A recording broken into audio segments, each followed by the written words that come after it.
Hey everybody, HomeSliceHenry here, and in today's video we're going to be taking a look at the Open Ultra League team that helped me reach the Expert rank in Season 15 of Go Battle League.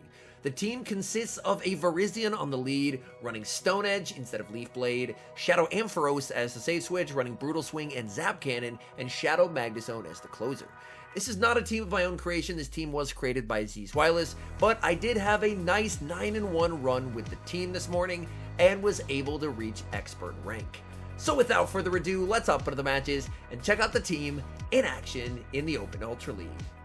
Hopping to the first match, picking up a terrible lead, Virizion into Venusaur. I save switch into Shadow Ampharos, and my opponent is going to respond with Scrafty. I'm able to bait out the counter user, and on top of that, they have to shield the Zap Cannon or they will be one-shot. Opponent is going to commit the shield, so now not only have I baited out a very hard counter to the Magnezone, but I have shield advantage as well. Scrafty will get the full farm down, but honestly, this works pretty nicely for me. I can send in Virizion, and my goal is to try and leave this matchup with a ton of energy. I want to try and KO with the Sacred Sword, but leave close enough to a Stone Edge that I can get some nice chip damage onto my opponent's Venusaur. They continue to farm up with the Scrafty, firing off another charge move, and again, I do not have to shield in this matchup. Power Punch is going to connect, and now I can go for the Sacred Sword with Virizion. This will be lethal, and now when they send back in the Venusaur, I can make it to the Stone Edge. This will hit for some very solid neutral damage, and then it is Shadow Magnezone time. In the back, opponent has Tapu Fini, and Shadow Magnezone up a shield is about to feast. I'm just going straight Mirror Shot here because I don't really want to lower my defense due to the fact that Water Gun actually does quite a lot of damage to Magnezone. They fire off the Surf. I did get the attack debuff as well, which is quite nice. I continue to farm, going for another Mirror Shot, putting pressure on the opponent's final shield. Opponent lets that through. It's going to KO. In comes the Venusaur. Venusaur firing off a Frenzy Plant, but it's just too little, too late. Frenzy Plant will be shielded. I'm farming up to the back-to-back Wild Charges, and at this point, my opponent's only win con is if I bait. I full send the Wild Charge, send in the Virizion as they fire off their charge move, and this game will be over. Frenzy Plant will not KO, and the opponent concedes the match. Picking up the Dream Lead in the next match, Virizion into Shadow Swampert. Opponent is going to save switch into Shadow Walrein, and here I honestly make a bit of a misplay. What I should have done was stayed in with the Virizion and gone for the Sacred Sword, as I do outpace the Walrein, and I could have either dealt massive chip damage or put pressure on a shield. Whereas now I send in Ampharos, I'm down energy, and since this is a Shadow Walrein versus a Shadow Ampharos, since they were able to land that Icicle Spear, they can actually win switch, which is a bit unfortunate. However, if I'm losing switch, I am making sure that I'm getting that final shield, because if you see a Swampert and a Walrein, it's almost always going to be a Charizard in the back. So at this point, they have energy, they don't have enough for the Earthquake, so I'm just going to send in Magnezone. Magnezone will be able to tank the Icicle Spear, no problem, and then I just have to send in Virizion. In comes the Shadow Charizard, but they have no shields remaining. We make the Stone Edge. That's going to be goodbye, Charizard. Opponent sees the writing on the wall and concedes the match. Hopping into the next match, picking up a tough lead, Virizion into Shadow Charizard. Save switch is always the Shadow Ampharos. Opponent responds with a Giratina, and honestly, this is not bad for Ampharos whatsoever. This is why we have Brutal Swing on the Ampharos, as Brutal Swing can absolutely threaten the Giratina. Giratina will fire off the Dragon Claw. Ampharos takes that fairly comfortably, and if I land this Brutal Swing, I can win switch advantage. My opponent does not want to let that happen. They are going to shield up, and honestly, that works for me. As before, I'm just looking to bait out the Pokemon that Magnezone doesn't want to see, hopefully get a shield advantage, and then sacrifice Virizion's health in exchange for energy. They can fire off Dragon Claw after Dragon Claw into the Virizion, but honestly, that's perfectly fine by me. My goal is just to try and leave with energy to threaten the Charizard. Dragon Claw is going to connect. I'm farming up, and I am firing off the Stone Edge. Stone Edge will not KO, but it will hopefully put them into perfect double kick farm down range. They reach the last second charge move here. It's the Dragon Claw. Opponent saves the Giratina, aggressively switches into the Shadow Charizard, and now I have the alignment that I'm looking for. I will commit a shield here. Opponent goes for the Dragon Claw, and at this point, honestly, I should just be able to farm down as long as I shield the Blast Burn. Opponent does full send the Blast Burn, and now I'm just going to fully commit to the farm down. They can make a last second charge move here, but this is only going to be the Dragon Claw. So I'm able to tank that, and now I just have to watch for a catch, because we know they have that 1 HP Giratina lurking. In the back, opponent has Registeel, and Registeel will not appreciate neutral Wild Charges. Wild Charge number 1, able to connect, overfarming, and going for Wild Charge number 2. Wild Charge gets the shield, switching back into the Virizion, and Virizion firing off the Sacred Sword. At this point, again, I have to be mindful of a catch onto the Giratina, so I throw 2, wait for the catch onto the Giratina. They do not get the catch, and now it's going to be game over. Sacred Sword takes out the Registeel, and that completes the 5-0 set. And as you're going to see here, we do have the 5-0 set, claiming that real quick. We have the Metatite that we're quick catching, and we get up to 2740 elo, and now the Expert set. We get a terrific lead, Virizion into Berserker, but the Deoxys save switch is a bit uncomfortable here. I am going to be sending in the Shadow Ampharos, as I do have Brutal Swing, which will hit for massive super effective damage, but it's still not the most comfortable matchup around. They're going to fire off a charge move here. It is going to be the Rock Slide, and I will commit the shield. I'm returning fire with the Brutal Swing. Brutal Swing would threaten a KO, so my opponent will commit the shield. I continue to farm with the Ampharos. Deoxys is very bulky, but it doesn't hit very hard, so I will be able to tank the Rock Slide, make the Brutal Swing, and now I get to either force both shields or switch advantage. Opponent gives up both shields, and honestly, that's fine by me. I'm just going to send in Virizion, use it as a damage sponge for energy from the Deoxys, and commit to the farm down. I can tank 2 Psycho Boosts, so I'm honestly not too worried about that, and I'll leave with energy to threaten whatever my opponent has in the back. Opponent aggressively switches into Berserker, and it looks like they are actually core broken by the Virizion, as Berserker is going to get barely outpaced by the Virizion. I threw an alignment there, but that was intentional to outpace the Berserker. Let's see, what do they have in the back? Opponent waiting out their clock here since they switch locked the Berserker. In the back, it's a Blastoise. In comes the Shadow Magnezone, and the opponent concedes the match. Picking up a great lead in the next match, Virizion into Shadow Snorlax. Great matchup for me, and my opponent is staying in this matchup, so odds are, it looks like they are ABA weak to Virizion.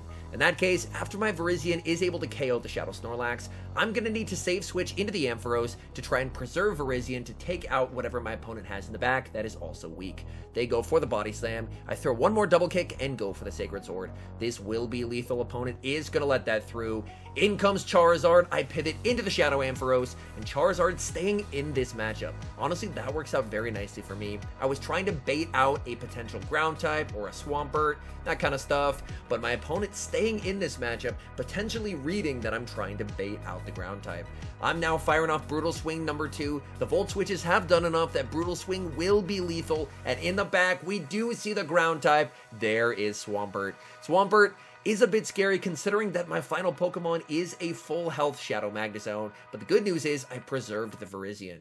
So unfortunately for the Magnezone, Magnezone is basically just going to be used as a damage sponge in this game. I'm going to send in the Magnezone, try and commit to a charge move, and here I'm just going to no shield. Swampert forced to go for the EQ to get the KO, and now I can send in Virizion. Virizion with this HP should be in a very comfortable spot to win this game. I do tank a Hydro. The thing I do have to be mindful of is a potential Earthquake, so I will respect it with a shield here. Opponent is going to go for the Hydro Cannon. It's going to be a race, and Virizion is able to outpace the Swampert, making it to the Sacred Sword. That will KO, and that's game over. We see a Nightmare lead in the next match, Virizion into Shadow Gliscor. Gliscor is a massive core breaker for this entire team. I'm just forced to stay in with the Virizion. Opponent hitting for double super effective damage with the wing attacks, but thankfully, I resist all of their charge moves. I'm going to fire off the Stone Edge here. This will get some solid chip damage, and then I can send in Shadow Ampharos. In comes Shadow Ampharos. Ampharos continuing to farm. I will respect the Earthquake with a shield. Opponent baits with the Night Slash and sends in their own Virizion. This is just going from bad to worse. I'll fire off the Zap Cannon, but it is going to be resisted. I do get the attack drop, but unfortunately, I don't think the attack drop is going to allow me to tank 2 charge moves here. And my opponent is running Leaf Blade, which does hit slightly harder in neutral situations than Sacred Sword. They're going for Leaf Blade number 2. That will KO, and I'm going to try my best to try and get this win, but things are just looking absolutely awful for me. I fire off the Sacred Sword. That gets them low. They're able to make the last second charge move, and I just have to hope that somehow, against all odds, Shadow Magnezone can sweep. Shadow Magnezone gets the farm down. Opponent, unfortunately, has a ton of energy on the Gliscor because they baited earlier. I'm farming up and going for the Mirror Shot. Mirror Shot should just about KO from this health range. Opponent will commit the shield. I do get the attack drop, which is quite nice. I'm shielding up the Earthquake here. Opponent baits again, and unfortunately, they get the boost and the Earthquake. I do not see the third, and that's game over. Picking up a great lead in the next match, Virizion into Shadow Alolan Sandslash. This is a very nice spot to be. Opponent safe switches into Golisopod, and Golisopod will be answered with the Shadow Ampharos. Ampharos will be able to tank the liquidation. Fortunately, the opponent does not get the debuff, so I can double up on Brutal Swings here. Brutal Swing is going to be hitting this Golisopod quite hard, but the Golisopod lives on 1 HP, and unfortunately, I'm forced to burn my energy. I did not want to have to go down a shield, so I end up throwing my Brutal Swing. And why that is going to be a bit uncomfortable is this will give the Sandslash the perfect farm down, and Sandslash with an energy lead is a bit uncomfortable. However, the good news is I can tank an Ice Punch, whereas they definitely cannot tank a Sacred Sword. In the back, my opponent has Deoxys, and unfortunately, this is just looking like game over. They were able to bait out the Ampharos, and now I don't really have anything for the Deoxys. I'm going to farm up as much energy as I can, and I'm baiting with the Mirror Shot. My only hope is they shield the Mirror Shot,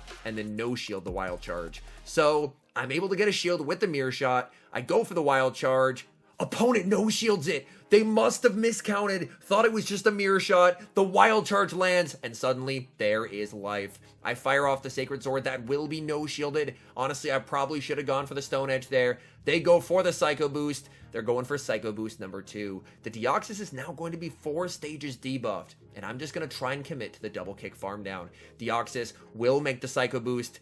Does a -4 Psycho Boost KO here? It does not. In comes the Sandslash, and I'm firing off Sacred Sword number 1. As long as they didn't just get a move, we make Sacred Sword number 2, and against all odds, we KO the Sandslash and get an improbable win.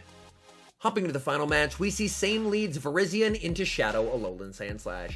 Opponent save switches into Cresselia, and I'm going to respond with Shadow Ampharos. Magnezone does wall Cresselia's energy, so I could have brought in the Magnezone, but Ampharos to me at least just feels more comfortable due to the fact that you can hit for super effective damage, and on top of that, to deal meaningful damage, you don't have to debuff yourself like you have to with the Magnezone.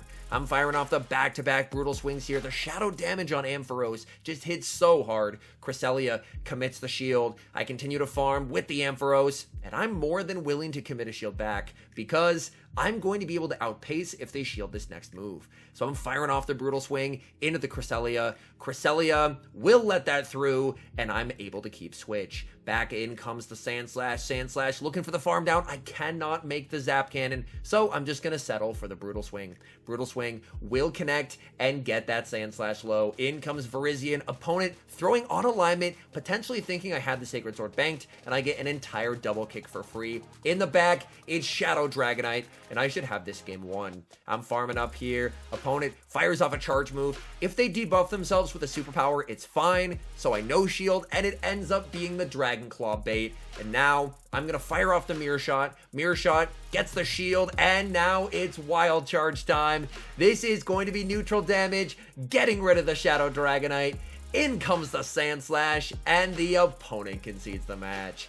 And that does clutch the 4-1 set. And as you can see, claiming the 4-1 set at 2740 as I get the screenshot will get me to expert rank and 2783 elo, which I believe if leaderboards were up would probably be around top 25 in the world. All in all, I had a ton of fun with this team. This team feels like it has a really nice balance of using anti-meta Pokemon, but at the same time, having a ton of play and a team that you can genuinely climb with. As I mentioned, I did go 9-1 in my 2 sets with this team, and the one loss was just a Gliscor lead into a Virizion counter swap where I unfortunately basically really didn't have any play. But outside of that, it felt like the team was really well balanced, and there's a lot of Charizard plus Walrein cores out there that just get shredded by the double electric in the back. So if you are looking to potentially rank up, this is a team that I would recommend. The team, especially that Virizion on the lead, has a lot of bulk, and then you just have insane closing power with the ZAP cannon from the Ampharos and the Shadow Magnezone in the endgame. Anyways, thank you guys so much for watching. If you're enjoying the content, make sure to leave a like and subscribe to the channel if you haven't. And a special thank you as always to our members here on YouTube. The support you guys provide is absolutely incredible. So thank you guys oh so very much. And until next time, I've been HomeSliceHenry.